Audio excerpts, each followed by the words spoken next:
Clearance, Clarence. That's the subject of today's video.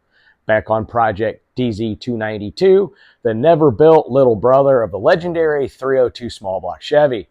This thing, you know what, guys, it's really coming along. I'm getting close to be able to fire it, but before I fire it, one thing I really need to do is I need to check piston to valve clearance, and I also need to check piston to spark plug clearance. While these pistons don't have that large of a dome, I want to make sure everything's going to clear just fine. I am running a small chamber 461 casting head. The cam lift on this is 485 with 1:5 ratio rockers. I just want to make sure that when I go to fire this up, it just doesn't sound like a grenade going off. So that's what we're going to do today. We're going to check piston to valve clearance in this, and it's kind of unique. It's been a while since I've done this. It involves actually Play-Doh. I'll tell you what, guys, I'm rambling. Let me show you what we got going on. So here's how we're going to do this. There's my cylinder head. I do have a spark plug in there. I think that's going to work. Yep, we're going to use Play-Doh, and we'll show you why. We have helper springs because I have to take off two of the valve springs and put on these. They basically just holds everything in place and makes this whole job a whole lot easier. So yes, I'll be using my Proform valve spring removal tool. The Play-Doh, yep, that's excellent. And let's see here. Oh, my head studs. These are by Earl DLC lifters because I got to mock everything up. And I've got some Proform push rods. So yeah, that's basically the tools I'm going to be working with. Oh yeah, and I got my Proform valve lash wrench set. So really, you're really mocking this up like it's going together. However, you're using these lightweight springs, and that's basically just to hold the valve and keeper and the retainer all in place while you do this. Makes it a whole lot easier. Oh yeah, on my engine, what I do have, I have a sacrificial head gasket, and it's a test one I use. It's about the same thickness, compressed, as the one I'm going to be using. So what we're going to do, guys, is we're going to get stuff mocked up. One thing first you need to make sure is you need to make sure your piston's nice and clean, and go from there. So you guys ready to play with some Play-Doh? All right, so the first step what I'm going to do is I'm going to remove the valve springs on here using my Proform valve spring tool. That thing is absolutely awesome. It's come in handy with these builds often. Anyway, I'm rambling. So what I'm going to do is I'm going to put in these helper springs. And real quick, guys, I made a mistake earlier in the video. I'm not going to be using the lifters that are going in this engine, which are a hydraulic. You really need to use a solid lifter so nothing bleeds down. So I've got a couple solid lifters here for a small block Chevy that I'm going to use for this. But yeah, first thing first, I need to swap out those valve springs.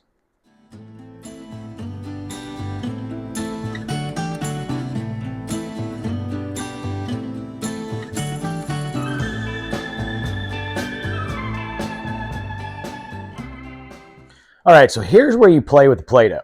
So if you look right here, you have your valve reliefs. Okay, your valves are going to come down in those areas. And in my case, I need to also check this area. You see the little spark plug, concave little area right there? I also need to do that. So what I'm going to do is I'm going to fill right in here in these valve reliefs and a little bit here with Play-Doh. Because what happens is when those valves hit, it's going to make an indentation on that. And from there, I can measure how deep that is and get my piston to valve clearance. A little bit helps with this is on the bottom of your valves and on top of Play-Doh, like a little light coat of oil, machine oil, just so it doesn't stick and cause a false reading. So what I'm going to do is I'm going to go ahead and I'm going to get the Play-Doh in place and I'm going to get my lifters in place. Now, mind you, they are the solids, and make sure you do oil them up because you're replicating what this engine's going to be put together. So I'm going to go ahead and take care of that now.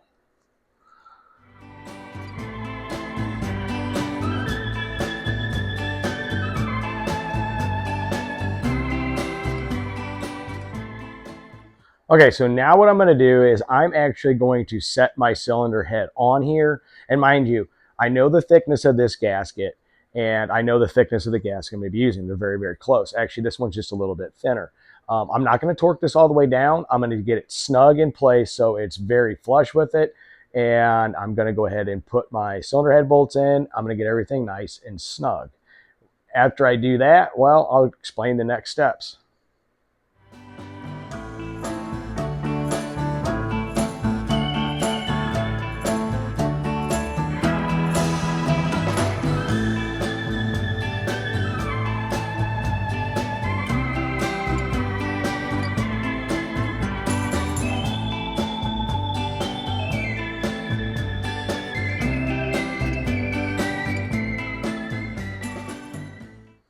All right, so I got the head nice and snug in place.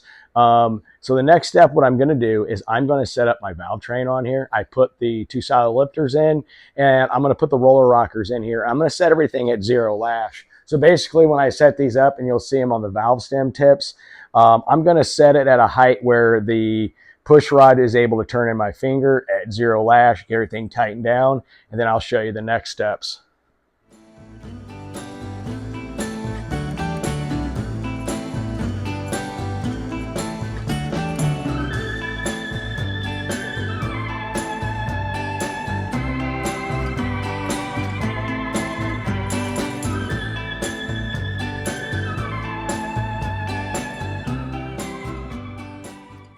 All right, so I got everything set up and it's set to 0 lash. The push rods, they still spin nice. What I'm going to do now is I'm going to rotate the engine over twice. That way the valves move completely on the intake and exhaust side. And then from there, I'm going to stop and I'm going to remove everything I just installed and we're going to check that clay.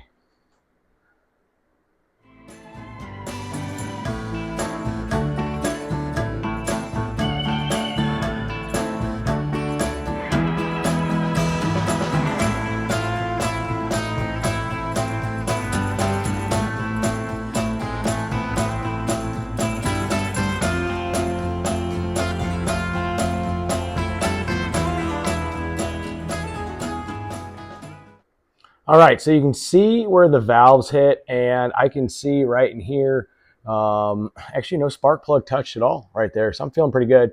That little area right there is my quench. So what I'm going to do is I'm going to carefully cut this with the razor blade so I can actually measure that. So what I'm going to do is I'm going to go through here, and I'm going to cut this as carefully as I can.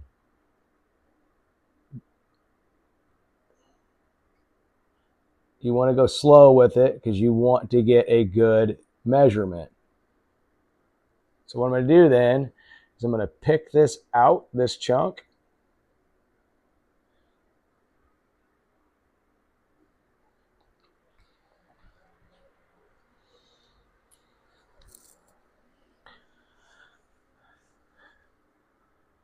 I'm going to take some measurements. I can see on that side right there, I've got all kinds of room. Let me show you here. I'm going to do one valve at a time.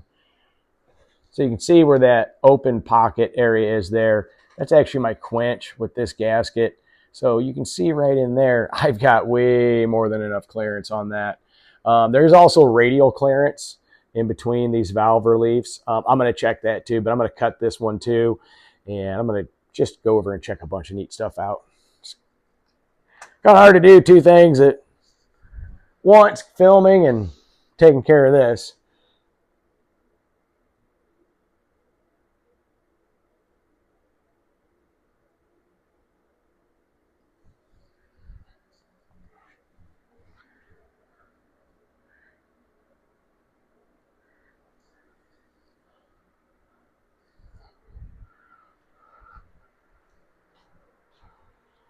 I've got quite a bit of clearance, as you can see.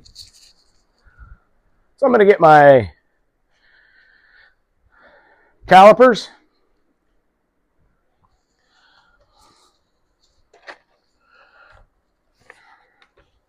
If I can find it. Nothing like being prepared.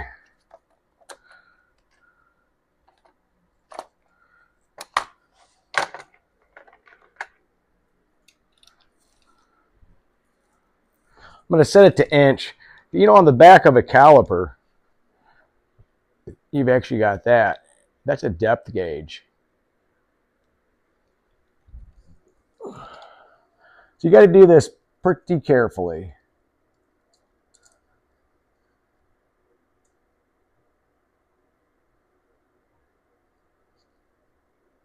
Oh yeah, I've got 235 thousandths on that.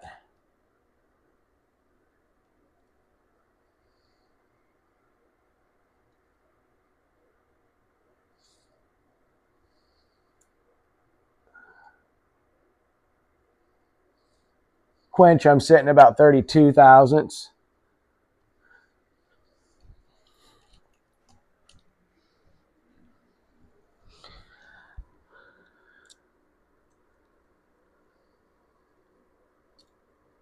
Over here, 230 thousandths.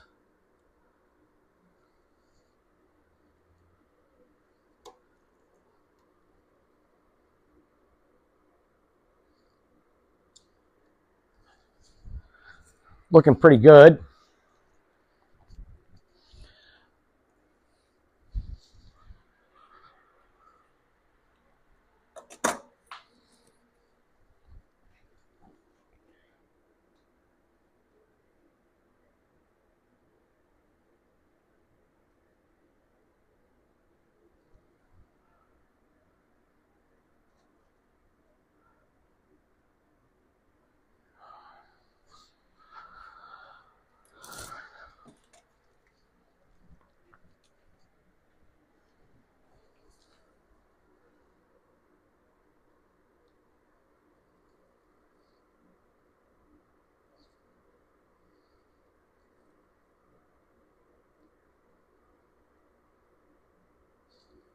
$39 thousandths right up in there.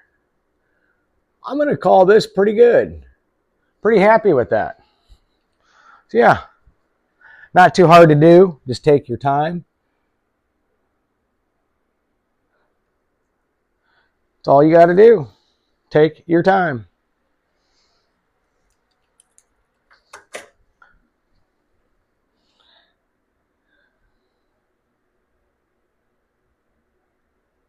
So yeah, there you have it. That's how you can check your piston to valve clearance. Now, mind you, if you, like, this is a sacrificial head gasket I snugged down. I knew the thickness of this, and this is actually less than the gasket that I'm going to be using. So what I'm going to do is I'm going to check a few more cylinders on the other side, because if your decks are all the same and you know that, it's great. One thing is a tip to do is check your piston to deck height, and if anything varies, go to your lowest one. I'm going to check one on that side, and you know what, guys? I'm going to probably call it good. I'll see you in a few.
Well, there you have it, guys.